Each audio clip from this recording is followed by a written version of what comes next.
Bienvenidos a la 11ª entrega de Neuro al Aire. En esta ocasión vamos a abordar el trauma raquimedular. Habíamos hablado, al tratar el tema de trauma craneoencefálico, habíamos hablado del manejo general del trauma. En resumen, el manejo general del trauma tiene tres fases: una fase prehospitalaria, una fase transhospitalaria y una fase poshospitalaria. La fase prehospitalaria requiere un transporte técnico y oportuno del paciente desde el lugar del accidente hacia el centro de trauma, generalmente un hospital de tercer nivel, en capacidad de resolver cualquier lesión que pudo haber ocurrido en el organismo a consecuencia del traumatismo. Y luego una tercera fase, que es el tratamiento de las secuelas que pudo haber dejado el trauma, tanto en sus lesiones primaria, secundaria o terciaria. Habíamos abordado en el capítulo anterior las lesiones que podrían ocurrir en el cráneo y en el cerebro. En este capítulo hablaremos de las lesiones que pueden ocurrir en la médula. La médula, al igual que el cerebro, se encuentran dentro de una cavidad ósea que les protege. En el caso del cerebro es el cráneo, en el caso de la médula es la columna vertebral. A diferencia del cráneo, que es una estructura ósea no móvil, en el caso de la columna se compone de 33 segmentos móviles que deben estar adecuadamente articulados entre sí, cumpliendo su papel fundamental, que es proteger a la médula y a los nervios, que es la estructura más sensible y la más frágil que se encuentra ahí. En el caso de un trauma, pueden ocurrir varios tipos de lesiones en estas vértebras. Una de estas lesiones puede ser que, aquí tenemos una maqueta de la columna y vemos los 33 segmentos. Puede ocurrir que se rompa la unión entre una vértebra y otra. Es decir, si vemos en esta otra maqueta y vemos un segmento de los 33, si se rompe y esto se desplaza en un sentido, esto podría comprimir la médula, dañarla parcialmente o puede dañarla totalmente. Igualmente puede comprimir o lesionar un nervio. Esto por el desplazamiento de estas dos estructuras. Podemos también tener otro tipo de lesión, como el que vemos aquí, en el cual se aplasta un cuerpo vertebral, lo que vemos acá. Y de la misma manera en que, por ejemplo, quizás acá en Ecuador lo más fácil de entender es una tortilla de papa. Si la aplastamos, va a aumentar en todos los diámetros el rato de aplastarla. Esta sería una fractura aplastamiento, como la que vemos aquí de la vértebra. Entonces, esta vértebra se va a proyectar tanto hacia adelante como hacia atrás, pero al proyectarse hacia atrás puede terminar aplastando la médula. Es otro tipo de lesión. O si vemos la vértebra en general, puede ocurrir una fractura en este que es el pedículo vertebral, una fractura en el cuerpo vertebral, que son las fracturas aplastamiento que acabamos de mencionar, o puede ocurrir una fractura de esta parte de atrás, que son las láminas, y cualquiera de estas estructuras podría meterse adentro y comprimir a la médula. Todas y cada una de estas lesiones requieren un tratamiento oportuno. Y el primer objetivo es salvaguardar las estructuras nerviosas comprometidas. Y esto tiene que hacerse con oportunidad, es decir, lo más pronto posible. El esperar más de 6 horas de una lesión de estas puede significar la pérdida de la función. Por esto, este es una emergencia médica que debe ser resuelta con oportunidad. La médula espinal, si bien nace en la unión cráneo-cervical, en esta parte, esta médula espinal va por dentro de la columna hasta el nivel más o menos de la vértebra L1. Están así nominadas las vértebras lumbares, que son la vértebra lumbar 1, vértebra lumbar 2, 3, 4, 5 y finalmente viene el sacro. Entonces, en la primera vértebra lumbar es donde termina la médula.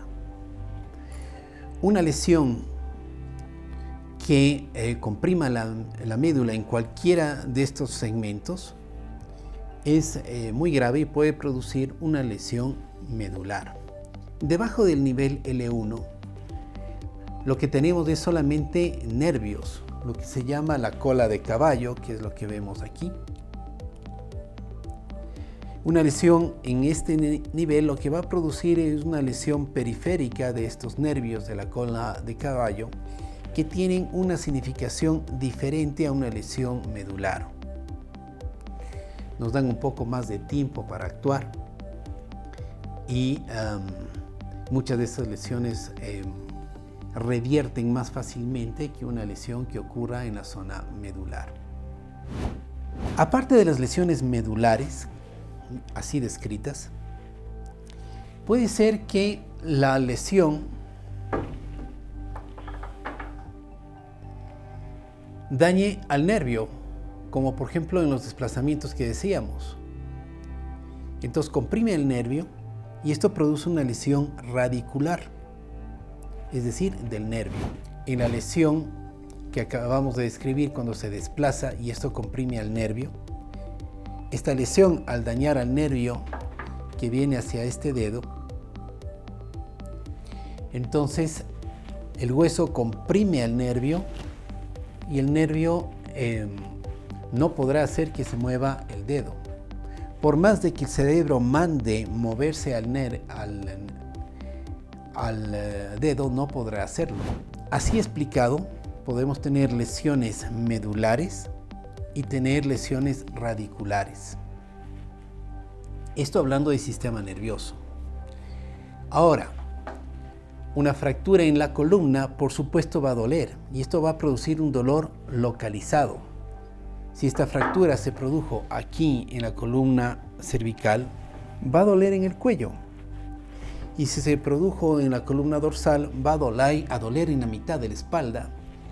Y si ocurre aquí en la zona lumbar, va a doler en la zona lumbar. Por esto, el médico examina siguiendo toda la zona de la columna, haciendo pequeñas presiones sobre estos huesitos de aquí, que son las apófisis espinosas, para localizar dónde está la lesión.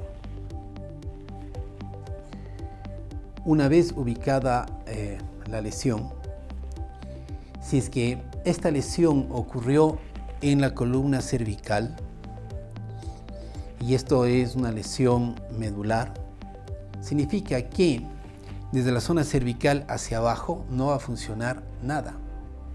Esto generalmente produce una cuadriplegia o una cuadriparesia, porque se paralizan tanto brazos como piernas. Si la lesión ocurre más abajo del cuello, en la zona torácica, por ejemplo, esto va a producir una paraplegia o una paraparesia, es decir, no vamos a poder mover los miembros inferiores.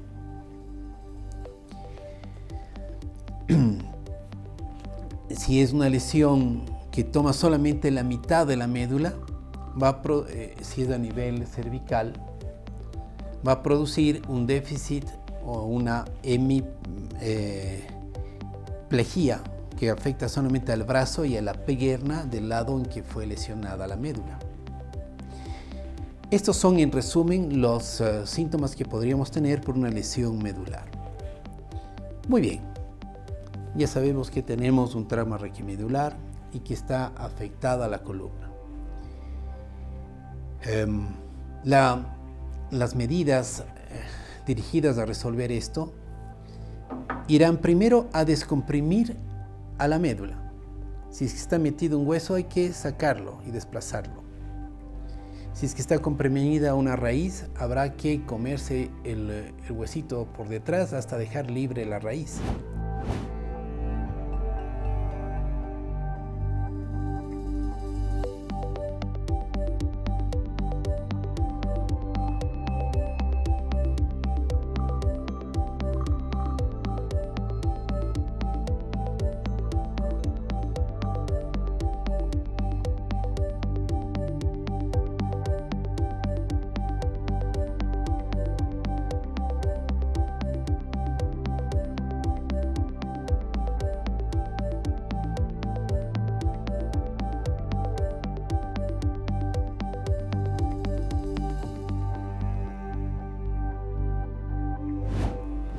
Si es que están zafadas dos vértebras, habrá que ir a poner unos tornillos para ponerlas en su sitio.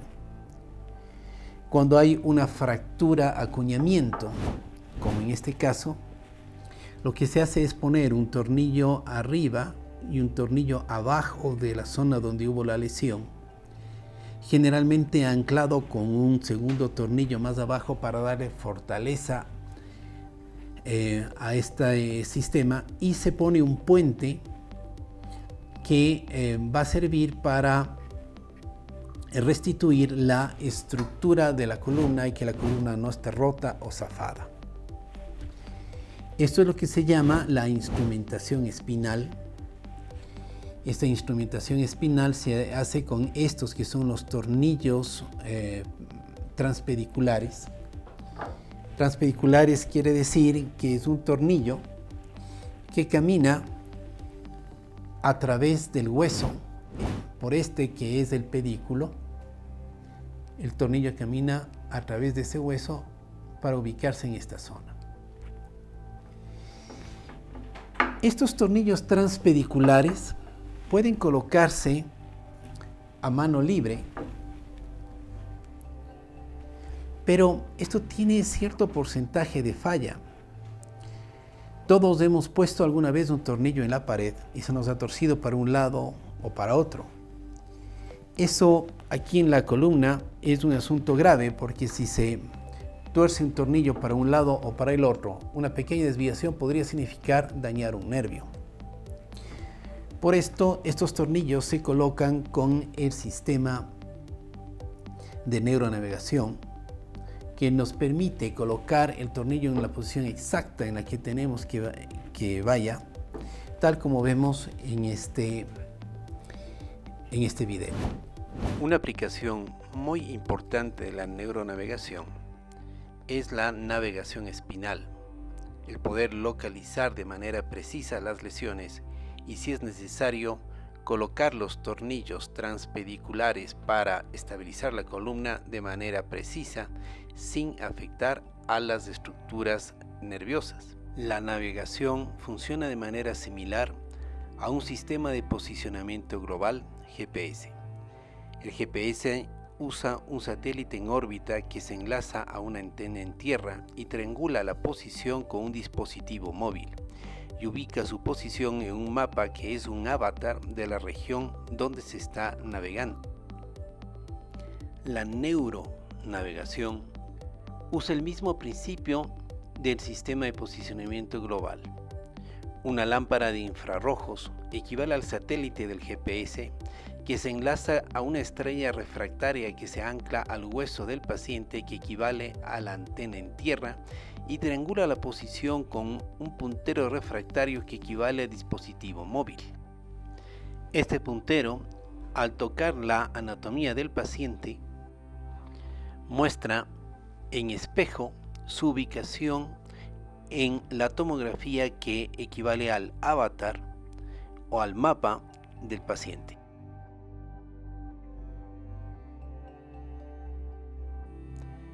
Es así que realizamos la planificación de los tornillos. Utilizando imágenes 3D y multiplanares, colocamos los tornillos dentro del avatar, que es la tomografía del paciente, y los vamos posicionando con precisión en la posición exacta en la que deben ir finalmente. Se lo ubica en todos los planos, en el sagital, en el axial y en el coronal. Como vemos aquí, estamos colocando el tornillo en el pedículo y verificamos que todos los tornillos estén en todos los pedículos como corresponde, utilizando además estas imágenes 3D que nos permite verificar una posición exacta de los tornillos. Es posible hacer varios cortes y estamos entonces listos para entrar a la cirugía. En la cirugía vemos aquí la estrella y el puntero que nos permiten ubicar, como vemos, de manera precisa los tornillos y trazar la línea de por dónde va a ir el tornillo. Guiados por el navegador, creamos el camino donde va a colocarse el tornillo. Aquí vemos cómo nos muestra en verde por dónde está entrando el instrumento en el trayecto previamente trazado, y la franja blanca nos muestra la dirección que está tomando hacia adelante. Esta combinación nos permite tener una idea exacta de por dónde va a ir el tornillo y hacerlo de manera precisa. En estas imágenes vemos ya cuando estamos colocando los tornillos, verificando en todos los planos, y una vez completado este proceso quedan los tornillos colocados en la manera correcta.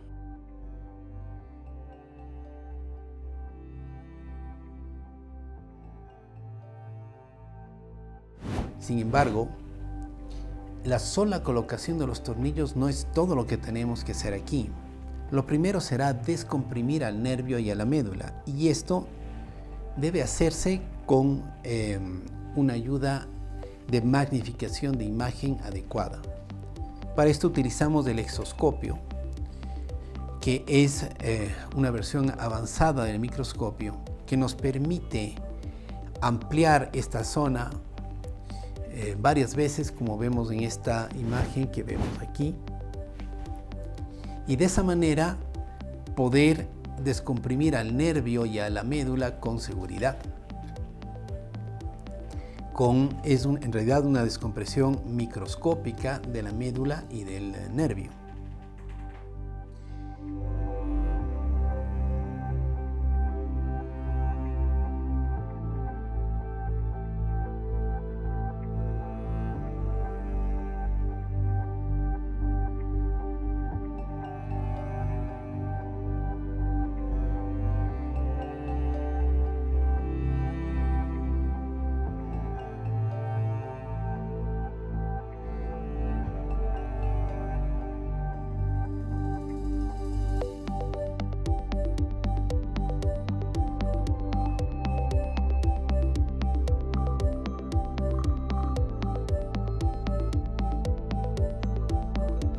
Y mientras se hace tanto el procedimiento de poner los tornillos como el procedimiento de descomprimir con la ayuda del exoscopio a los nervios, necesitamos ver que las maniobras que estamos haciendo no dañen ni a la médula ni a los nervios.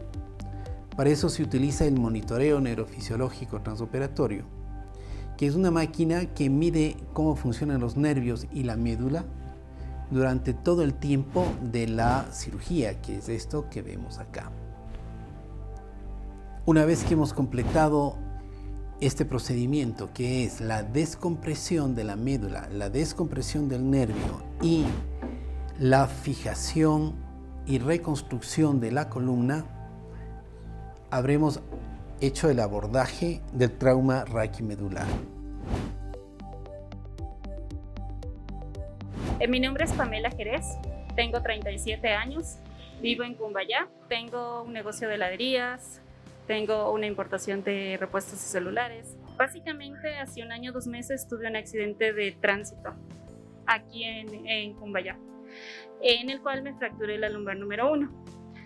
Las posibilidades de volver a caminar eran 0. Las posibilidades de vida eran pocas, pero gracias al doctor Juan Francisco Lazo estoy aquí. Camino, manejo, nado. Prácticamente me he reincorporado a una vida casi normal.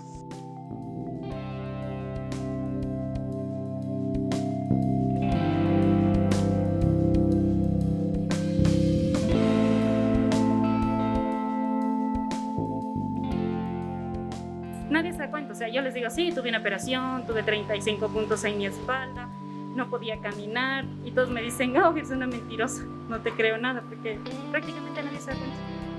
Nadie se da cuenta de que tuve una operación tan fuerte. Más o menos a los 15 días yo pude sentarme por mi cuenta.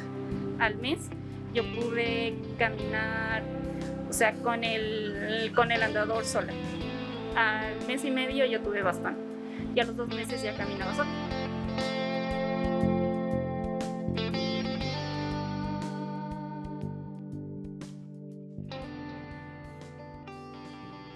La cirugía consistió en, por microcirugía, ir y descomprimir la zona de la columna, liberar a la médula, liberar a los nervios y luego colocar unos tornillos guiados por neuronavegación para poder resolver el problema, corregir el desplazamiento y fijar la columna. En esta cirugía no solamente es cuestión de poner tornillos, es necesario hacer una microdisección guiada por microcirugía, en la cual hay que cuidar del nervio, hay que cuidar de la médula. Además de esto, se hace con monitoreo neurofisiológico transoperatorio, que es una máquina que durante toda la cirugía ve que la médula y los nervios estén funcionando bien. Estoy muy bien. Puedo hacer casi todas las actividades. Lo único que no puedo hacer es trotar ni correr, pero tampoco lo hacía, entonces no. Cuando esto ocurre en otras estructuras, como es la unión cráneo-cervical, esto es mucho más complejo y delicado.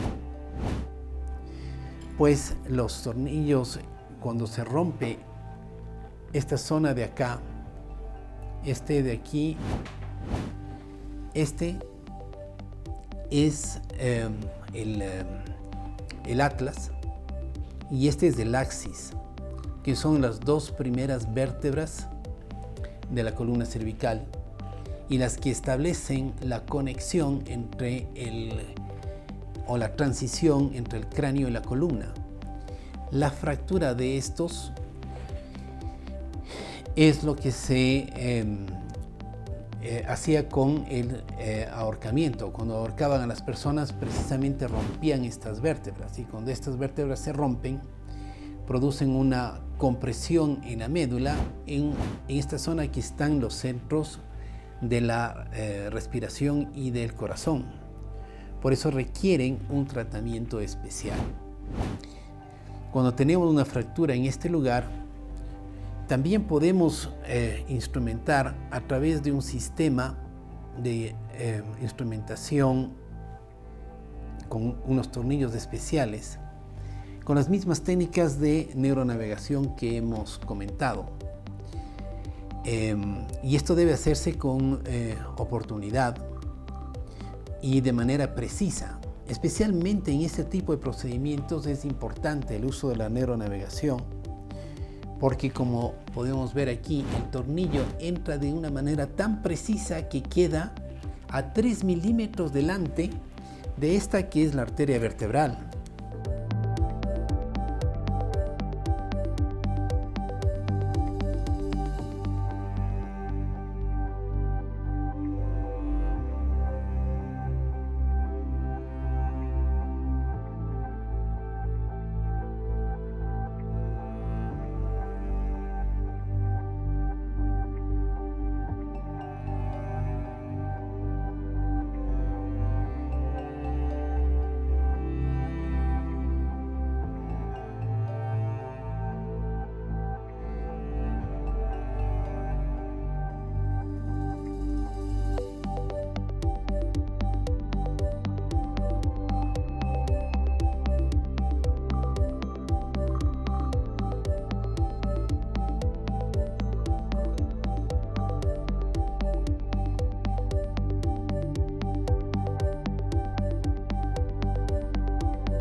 esta es la arteria vertebral, esta que vemos aquí en rojo. Y debe entrar aquí al ladito de la arteria vertebral, tal como vemos en esta imagen. Y para poder entrar de manera segura ahí, necesitamos la neuronavegación y necesitamos los medios de microscopía, en este caso el exoscopio. Cada uno de los segmentos de la columna tiene su particularidad técnica, pero los principios generales son los que aquí hemos explicado. Por poner unos adornos navideños, se me vence el cuerpo para la parte de atrás y me caigo. Ya el dolor era bastante intenso en la parte de la espalda. Tuve una fractura a nivel de la cervical 2 y cervical 1. Estaba comprometido también el odontoides. La fractura era múltiple, tenía muy pocas probabilidades de vida. Entre del 1 al 100 me daban el 1%. La odontoides es una especie de pivote. Un pivote es un eje en el cual gira la columna. ¿Sí? Este pivote está en la parte, justo en la unión del cráneo con la columna. Aquí tenemos el cráneo y esta es la columna. Roto la odontoides, se pierde la estabilidad de la columna. Al romperse esto, podría la odontoides desplazarse hacia atrás y aplastar a la médula, justo donde está el centro de control de la respiración. Se necesita una neurocirugía de avanzada. Esto es con el uso del exoscopio, que permite ampliar esta pequeña zona de aquí a una pantalla de 32 pulgadas y darle todo el zoom que uno quiera, ¿sí? Hasta ver las pequeñas fibras que están en esta zona. En el caso del paciente se colocó en un tornillo aquí y el otro tornillo acá, igualmente al otro lado, y de esa manera se fijó estos dos vértebras entre sí, devolviendo la estabilidad de la columna. Yo creo que las manos de él son guiadas por algo supremo. O sea, pienso que es una persona bendecida y esas bendiciones él las traslada con su práctica, con su forma de operación y con salvar vidas prácticamente.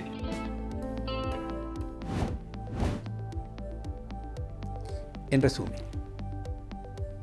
el trauma raquiomedular es una lesión que daña tanto al sistema óseo como al sistema nervioso. Hay que priorizar al sistema nervioso sobre el sistema óseo porque es el que lleva la función. Sin embargo, el abordaje debe ser de los dos sistemas, tanto óseo como nervioso, sin descuidar de la parte vascular. Al igual de todo lo que hemos analizado tanto en el capítulo anterior como este debe ser un tratamiento oportuno, un abordaje técnico en el que las ayudas tecnológicas actuales, como es la exoscopía, el monitoreo neurofisiológico transoperatorio, la neuroendoscopía y la neuronavegación, nos permiten abordar estos problemas con éxito y preservar la función neurológica con muchísima más eficiencia de lo que se ha hecho en épocas pasadas. Cualquier abordaje alejado de estos apoyos tecnológicos nos remontan a los resultados que teníamos antes de contar con esta tecnología y por tanto esperamos tener resultados menos efectivos conforme vayamos retirando la tecnología que estamos requiriendo. Es por esto que pensamos que el abordaje de este tipo de lesiones debe hacerse con todo este bagaje tecnológico que acabamos de describir.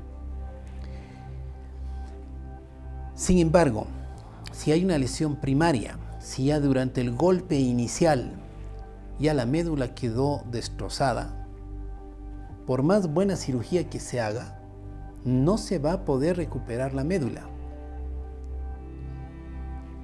Igualmente, si nos demoramos mucho en resolver el problema, la lesión secundaria y la lesión terciaria van a dañar lo que no dañó la lesión primaria. Por eso debe ser esto abordado a tiempo y con toda la tecnología que corresponde. Esto es cuanto podemos hablar de trauma raquiomedular. Muchas gracias. En el siguiente capítulo vamos a hablar de las tecnologías, de las novedades que tenemos para el manejo de las patologías y de las enfermedades neurológicas, como el sistema de neuronavegación. Funciona similar a un sistema de posicionamiento global, sus siglas en inglés GPS, y funcionan como un GPS que nos permite navegar dentro del cuerpo y llegar de manera precisa a donde tenemos que llegar en las diferentes partes del cuerpo. Como el monitoreo neurofisiológico transoperatorio nos permite monitorear mientras el paciente está dormido con anestesia las funciones neurológicas y de esa manera evitar dañar a los nervios o al cerebro mientras estamos interviniendo al paciente. Como los nuevos sistemas de visualización nos permiten estar cara a cara con la lesión, como en el caso de la endoscopía, y tener una visión clarísima de lo que estamos trabajando, sin tener que retraer estructuras nerviosas que podrían producir daños en estas estructuras. Como la exoscopía nos da una visión en 3D y nos permite abordar las lesiones, y como el uso conjunto de endoscopía y exoscopía hacen lo que se llama el concepto de cirugía 360, que apoyada por los otros sistemas de neuronavegación y de monitoreo neurofisiológico, convierten a la cirugía neurológica en una cirugía más segura de lo que se ha hecho en todas las épocas anteriores. Les esperamos en el siguiente capítulo. Muchas gracias.